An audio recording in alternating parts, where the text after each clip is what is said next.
부동산을 통한 계약서가 아니라 또 당사자 직거래 부분이 있으면 그건 의심해 봐야겠네요, 그죠? 그렇죠. 근데 일단은 제가 선순위 임차에 이미 있을 여지가 있는 물건을 찾아내는 걸 말씀을 드려보자면 가장 간단한 건 또 한 가지입니다.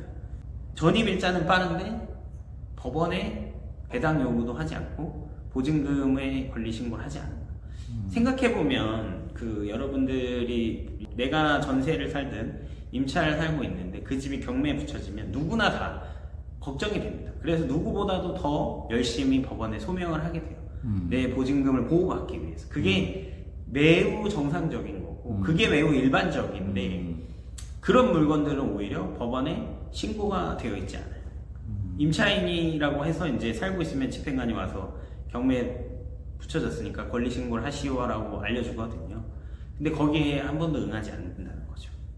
그러면 생각을 해보면 의심이 드는 거죠. 역으로 제가 질문할게요. 네네. 그러면 가령 주변에 전세가는 2억이에요. 예. 나는 1억에 사니까 네. 나 1억 가지고 어디 갈 수가 없으니까 그러니까 배당금을 안 하고 어차피 그 잔여 기간까지는 살라고 하기 때문에 그렇게 할 수 있잖아요. 그럴 수 있죠. 그런데 그런 경우에는 자 배당 요구를 하는 거하고 그냥 대항력이 있는 채로 가는 거하고 선택을 할 수가 있어요. 그렇죠. 예. 네, 그러니까 배당 요구는 안 하지만 내가 임차 보증금이 얼마고 계약 기간이 얼마인지는 이렇게 밝힐 수 있는 거죠. 근데 아무런 정보가 임차인에게서 신고가 아직 되지 않아요. 그냥 전입 일자만 저희가 전입세대원 열람을 통해서 법원에서 표기해 놓은 거니까 그게 의심스러운 경우가 이제 대부분이죠. 특수물건은 대출도 안 된다고 그러셨고 지분경매 같은 것도 대출이 안 되나요? 거의 안 된다고 보시면 맞을 것 같아요.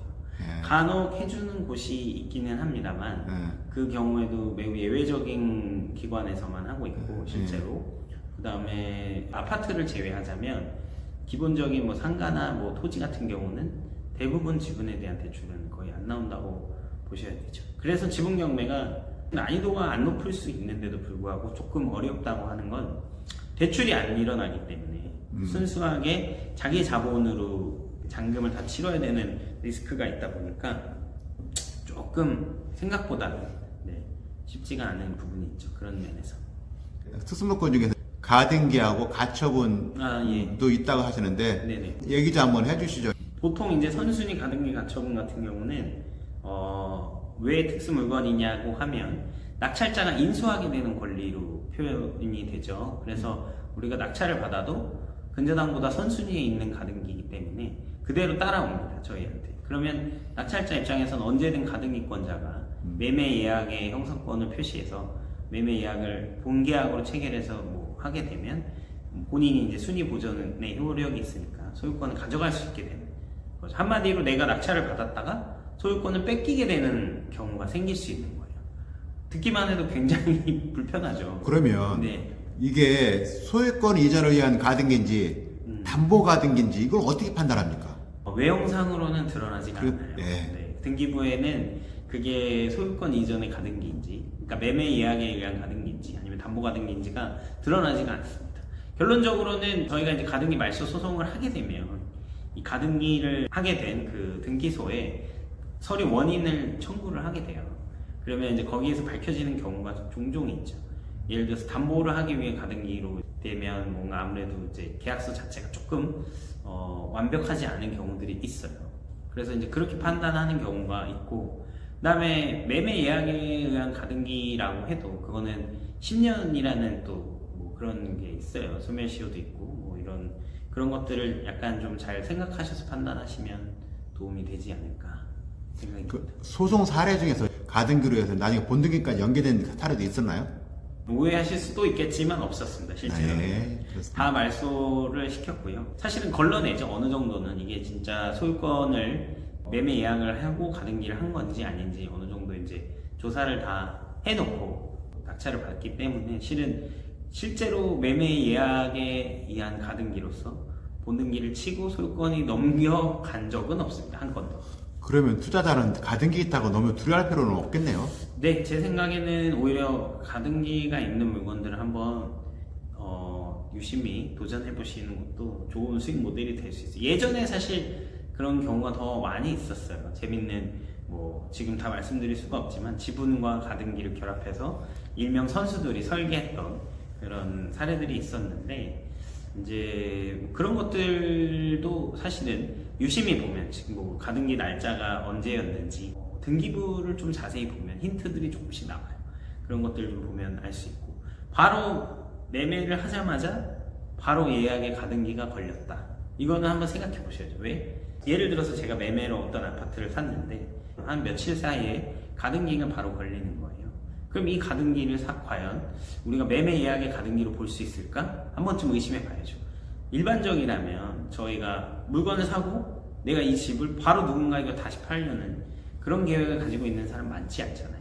그러면 저희가 추정컨대 이 집을 사면서 돈을 빌리면서 근저당을 설정해 주기가 약간 부담스럽거나 하니까 나중에 돈을 못 갚으면 내가 이 물건으로 아파트로라도 주겠다 라는 일반적인 형태의 담보가등기로 가등기를 설정해 놓은 경우들이 많이 있었죠. 예전에는 더 많았고요. 지금은 이제 가등기 담보에 관한 법률이 시행이 한참 전에 됐지만 그래서 사실 많이 줄기는 했는데 약간 좀 편법으로 이용하시는 분들이 아직도 많이 계세요.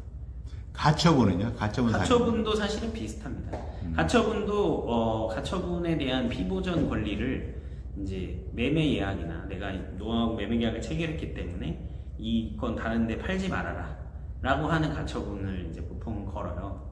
그래서 가처분은 이제 거기에 피보전 권리나 뭐 하는 이유가 써 있을 거거든요. 그 내용을 잘 봐야 돼요.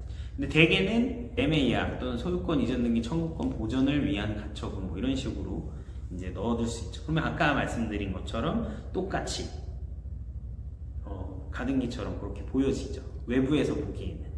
가처분은 걸기는 쉬운 것 같더라고요. 이렇게 서류. 가처분은 양쪽에서 뭔가 이렇게 같이 도장을 찍어서 등기 원인 서류를 만들어서 넣어야 되는 거고. 가처분은 사실은 육방이 타방을 상대로 거는 거니까. 네, 그러니까 네, 너무 쉽게 가처분을 걸 수 있더라고요. 이게. 그런데 실제 가처분 자체는 사실은 어떻게 볼 수 있냐면 가처분 실제 정말 인용되는 사례 자체는 되게 드물어요.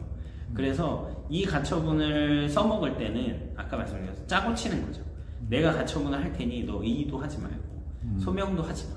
그래서 가등기보다 가처분이 약간 난이도가 더 있어서 조심스러워 보이는 부분이 있어요. 가등기는 서로 짜고 치고 그냥 등기소에 서류만 내면 되거든요. 근데 가처분은 법원에 우리가 신청을 넣어야 되는 한 가지 번거로움과 법원에서 이걸 판단을 해야 되는 번거로움이 있어요.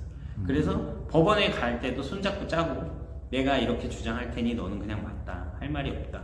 이렇게 해서 가처분 등기가 나는 경우들도 있어요. 그런데 실제 사례를 놓고 보면 가처분이 조금 더 난이도가 있어 보이죠. 가등기보다는. 예, 오늘은 우리 양태강 변호사님 모시고 두 번째로 우리 특수물건 얘기 한번 나눠봤습니다.